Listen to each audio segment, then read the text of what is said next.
தெரியுமா? யாருமா? நான் தான் பொன்னுருவி. ஆமா. என் தந்தை சுபங்கூராஜன்.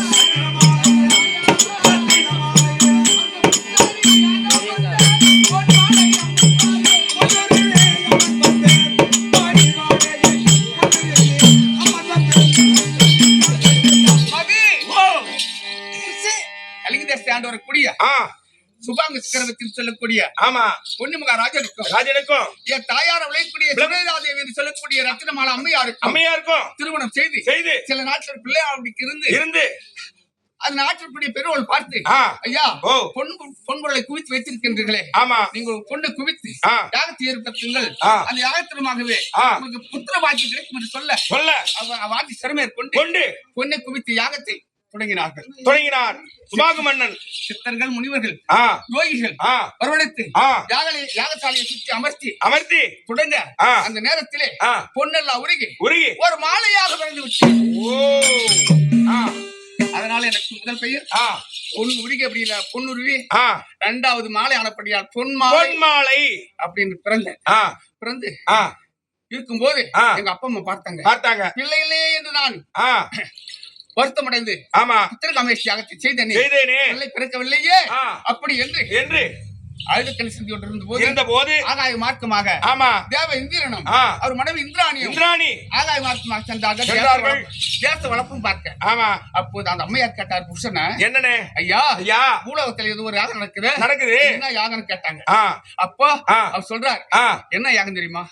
பொன்னி மகாராஜனுக்கு பிள்ளை இல்லை, அதனால புத்திரகாமேஷ் யாகத்தை செய்து கொண்டிருக்கிறார் அப்படின்னு சொல்ல, அப்படியா அப்படி என்று சொல்லி அந்த அம்மையார் கழுத்துல இருந்த ஒரு சொர்ண மாலையை கழட்டி அந்த யாகத்திலே விட்டு அவர் போக யாகம் நடக்க அந்த சொர்ண மாலை உருகி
சுபாக சக்கரவர்த்தி மகளாக பிறந்தபடியால் அந்த சொன்ன மாலை உருகி நான் பெண்ணாக 16 வயதுள்ள பெண்ணாக 16 வயதுள்ள பெண்ணாக யாகத்தில் பிறந்தேன்.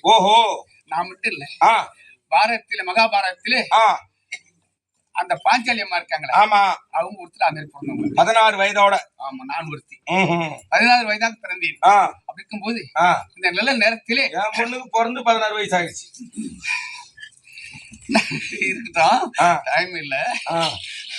மகாராஜ ராஜஸ்ரீ மகாகணம் பொருந்திய இந்த திருவண்ணாமலை மாவட்டத்தை சேர்ந்த ஆறுயிர் மாமா மாமா எங்க மாமனார் மாசிலாமணி கவுண்டர் அவர்களும் ஓஹோ எங்க அக்கா அவர் மனைவி ஆமா சார் சொல்ல விரும்பல எங்க அக்காவும் சேர்ந்து இந்த மருமகன் ஏழுமலை கைவினை கொடுத்து ரூபாய் 200. ஓஹோ 200 ரூபாய்.